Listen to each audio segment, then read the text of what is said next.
कहानी की शुरुआत में हमें केविन नाम के व्यक्ति से मिलते हैं जो अपनी पत्नी और बेटे के साथ छुट्टियां मनाने के लिए एक दूसरे देश आया था।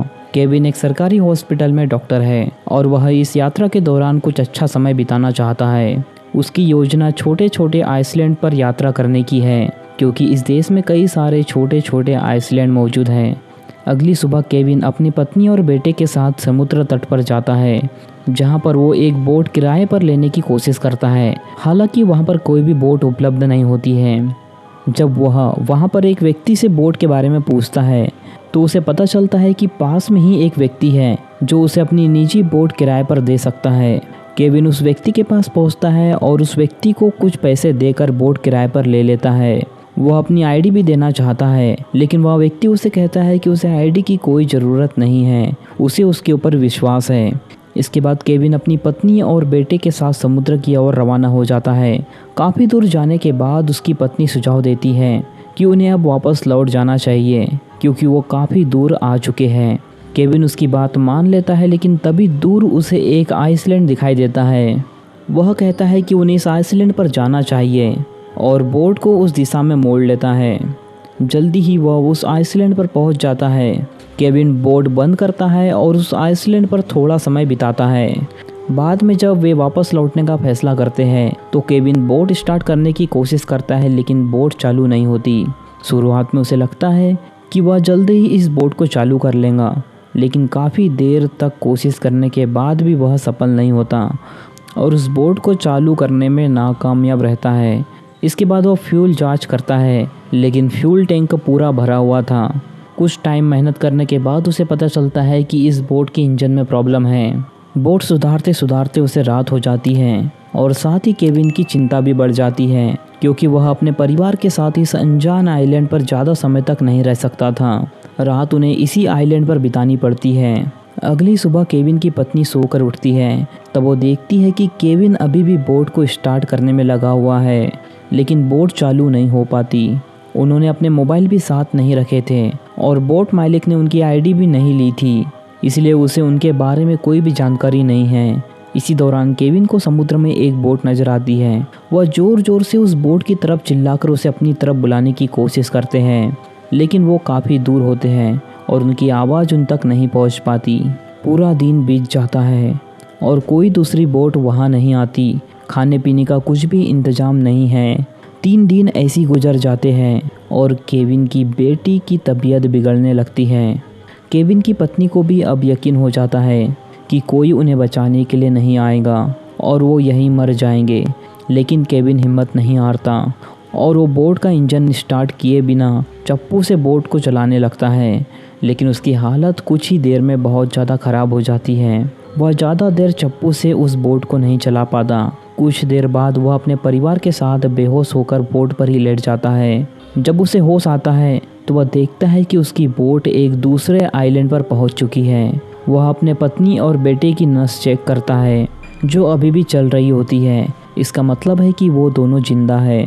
तभी केविन को दूर एक और बोट दिखाई देती है। वह जोर जोर से आवाज़ लगाता है लेकिन अगले ही पल फिर से बेहोश हो जाता है। केविन के अंदर बिल्कुल भी एनर्जी नहीं बची थी। उसके परिवार ने पिछले कुछ दिनों से कुछ भी नहीं खाया था। इस बार मछुआरा उसे देख ही लेता है। वे 2 मछुआरे होते हैं और उनमें से एक केविन को पानी पीने के लिए देता है। केविन उन्हें बताता है कि कैसे वह अपने परिवार के साथ द्वीप पर फंस गया है। जब मछुआरे सुनते हैं कि केविन एक डॉक्टर है तो उनके अंदर एक लालच जग जाता है।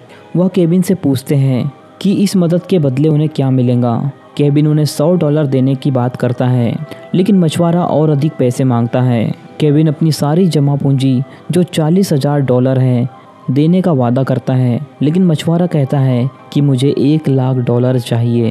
केविन उसे समझाने की कोशिश करता है कि उसके पास इतने पैसे नहीं हैं लेकिन मछुआरा कहता है कि वह अपने दोस्त से उधार मांग सकता है। केविन को और कोई रास्ता नज़र नहीं आता जिस कारण से उसे मजबूरन उसकी बात माननी पड़ती है।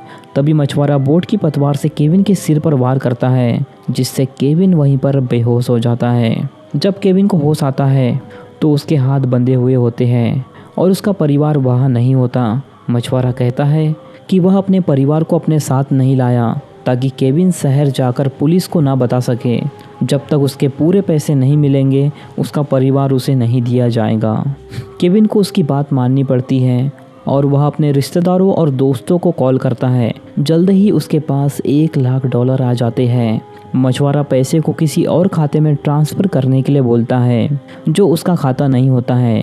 केविन सारे पैसे को ट्रांसफ़र कर देता है। इसके बाद मछुआरा केविन को दूसरी बोट में ले जाकर एक केबिन के अंदर उसे लॉक कर देता है और कहता है कि जब वह आइलैंड पर पहुंच जाएगा तो दरवाज़ा खोल देगा। जब वे शहर से दूर बीच समुद्र में होते हैं, मछुआरा केविन की बोट में छेद कर देता है ताकि वह बोट के साथ वहीं पर डूब जाए। लेकिन मछुआरा का दूसरा साथी उसे ऐसा करने से मना करता है। मछुआरा जॉर्ज को अंदर भेज देता है और केविन की बोट में छेद कर देता है, जिससे उसकी बोट डूबने लगती है। केविन किसी तरह बोट के टूटे हुए ग्लास से बाहर निकलता है। इसी बीच एक टूरिस्ट बोट आ जाती है और केविन को बचा लेती है। वे उसे शहर ले जाते हैं। केविन इसके बाद पुलिस स्टेशन जाता है और वहां पर पुलिस को अपनी कहानी सुनाता है। केविन अपने परिवार को ढूंढने के लिए आइलैंड को पहचानने की कोशिश करता है, लेकिन उसे कोई भी मदद नहीं मिलती। वह उस आइलैंड को नहीं पहचान पाता। इसके बाद उसके दिमाग में एक आइडिया आता है। वह कोस्ट कांस्टेबल को कहता है कि मछुआरा जिसने उसके परिवार को आइलैंड पर छोड़ा है और उस पर हमला किया है, वह फिश मार्केट में मछलियाँ बेचने आएगा। हमें वहीं पर जाकर उसे ढूंढना चाहिए। लेकिन कांस्टेबल ऐसा करने से मना कर देता है और साथ ही कहता है कि पहले हम तुम्हारे परिवार को ढूंढेंगे। केविन समझ जाता है कि उसकी बातों पर विश्वास नहीं किया जा रहा है, इसलिए वह अकेले ही मार्केट चला जाता है। पूरा मार्केट छानने के बाद भी उसे मछुआरा और जॉर्ज नहीं मिलते। फाइनली वो हताश होकर होटल लौटने के लिए टैक्सी लेता है। टैक्सी में बैठते समय वह ड्राइवर के हाथ पर एक चोट का निशान देखता है जो उस मछुआरे के हाथ पर भी था। वह ड्राइवर से पूछता है कि यह चोट कैसे लगी। ड्राइवर बताता है कि एक खास तरह की मछली ने मुझ पर अटैक कर दिया था, जिस कारण से यह चोट मुझे लगी। इसके बाद केविन उससे पूछता है कि तुमने इसका इलाज किस हॉस्पिटल में करवाया है। केविन उस हॉस्पिटल में जाता है जहां पर वह डॉक्टर से अपने घाव पर पट्टी कराता है और उसे अपनी पूरी कहानी बताता है कि मछुआरे ने उसके परिवार को आइलैंड पर छोड़ दिया है। उसकी मजबूरी समझकर डॉक्टर उसे हाल के मरीजों का डाटा दिखाती है, लेकिन फोटो नहीं होती। केविन मछुआरों की एज और हाइट के आधार पर एक नाम चुनता है जिसे कि वह उस मछुआरे का नाम मानता है। वह उस एड्रेस पर जाता है और अंदर एक महिला से मिलता है। दीवार पर उस मछुआरे की फोटो लगी होती है जिसमें बोट का नंबर भी होता है। तभी मछुआरा घर में आ जाता है और केविन को पहचानने से इनकार कर देता है। केविन उसके ऊपर हमला कर देता है। महिला अपने पति को बचाने के लिए एरोगन ला लेती है, लेकिन केविन मछुआरे की बेटी को उठा लेता है। महिला एरोगन से गोली चलाती है जो सीधा जाकर मछुआरे की बेटी को लग जाती है। ये देखकर मछुआरा पूरी तरह बौखला जाता है और केविन पर हमला करता है, लेकिन केविन अपनी जान बचाने के लिए उस मछुआरे को मार देता है। जख्मी होने के कारण केविन वहीं पर बेहोश हो जाता है। जब उसे होश आता है तो वह हॉस्पिटल में होता है। उसके हाथ हथकड़ी से बंधे होते हैं और एक पुलिस ऑफिसर उसकी निगरानी कर रहा होता है। कांस्टेबल केविन से कहता है कि उसने अपने परिवार को मरवाया ताकि इंश्योरेंस के पैसे उसे मिल सके और मछुआरे को मारकर उसने गवाह को भी खत्म कर दिया। अब केविन फंस चुका है। साथ ही उस इंस्पेक्टर ने सर्च ऑपरेशन भी बंद करवा दिया। पुलिस ऑफिसर उसे दूसरी जगह शिफ्ट करना चाहता है, लेकिन केविन उसकी गन छीनकर खुद को बचाने की कोशिश करता है। वह किसी तरह हथकड़ी खोलता है और वहां से भाग जाता है। कांस्टेबल उसका पीछा करता है, लेकिन केविन सफलतापूर्वक भाग जाता है। मछुआरे की बोट से जॉर्ज का नंबर पता लगाने की कोशिश करता है, लेकिन रजिस्ट्रेशन फॉर्म से कुछ नहीं मिलता। हताश होकर वह अमेरिकन एम्बेसी को कॉल करता है और बताता है कि मछुआरे ने जॉर्ज को कॉल किया था। उसकी कॉल डिटेल से जॉर्ज तक पहुंचा जा सकता है। एम्बेसी का कहना है कि वे जल्द ही एक्शन लेंगे। अब केविन के पास आखिरी मौका बचता है।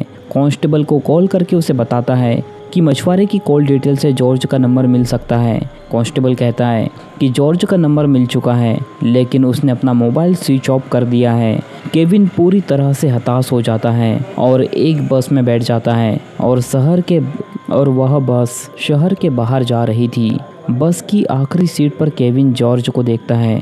जॉर्ज डर के मारे बस से कूदकर भागने लगता है। केविन उसका पीछा करता है, लेकिन जख्मों के कारण थक जाता है। जॉर्ज भी थक कर रुक जाता है। केविन उससे प्यार से पूछता है कि वह उसे उस आइलैंड के बारे में बताए। जॉर्ज मान जाता है, लेकिन तभी एक गाड़ी से टकरा जाता है। केविन गाड़ी में जॉर्ज को बिठाकर हॉस्पिटल की ओर रवाना होता है। केविन हॉस्पिटल पहुंचकर जॉर्ज को छोड़ देता है और समुद्र के किनारे पर जाकर बोट लेता है, लेकिन उसके पास पैसे नहीं हैं। पुलिस से छीनी हुई गन को दिखाकर वह टूरिस्ट की बोट छीन लेता है। सबसे पहले वह बोट में फ्यूल भरता है और पुलिस से बचते हुए आइलैंड की ओर निकल जाता है। बोट की रफ्तार बढ़ जाती है और वह पुलिस की रेंज से बाहर निकल जाता है। आइलैंड पर पहुंचकर वह अपनी पत्नी को पानी पिलाता है और उसे होश में लाने की कोशिश करता है। पत्नी होश में आ जाती है, लेकिन बेटे की सांस रुक गई है। केविन, जो खुद डॉक्टर है, बेटे को CPR देता है और उसकी सांस कुछ टाइम बाद वापस आ जाती है। केविन को अपने परिवार को जल्द से बाहर निकालना है। वह अपने बेटे को बोट पर लाता है और पत्नी को भी बोट पर लाने की कोशिश करता है, लेकिन केविन खुद बहुत थका हुआ और जख्मी है। इसी दौरान वहां पर लाल रंग का हेलीकॉप्टर आता है और बोट का पीछा करता है। हेलीकॉप्टर के लोग केविन और उसके परिवार को बचाने की कोशिश करते हैं। हेलीकॉप्टर में डॉक्टर और मेडिसिन की सुविधाएं थी। हेलीकॉप्टर में जाने के बाद केविन को राहत की सांस मिलती है। हेलीकॉप्टर धीरे धीरे उड़ान भरता है और आइलैंड को पीछे छोड़ देता है। इसी के साथ ये मूवी यहीं पर ख़त्म हो जाती है। इस फिल्म से हमें एक बात सीखने को मिली, सच्चा प्यार और साहस हमें किसी भी विपत्ति का सामना करने की ताकत देते हैं। बस हमें खुद पर भरोसा होना चाहिए और कभी भी गिव अप नहीं करना चाहिए। तो दोस्तों, अगर आपको इस मूवी की एक्सप्लेनेशन पसंद आई हो तो इस वीडियो को लाइक और चैनल को सब्सक्राइब कर दीजिए। बाकी मैं मिलूँगा आपसे न्यू वीडियो में। तब तक के लिए love you, take care, bye bye.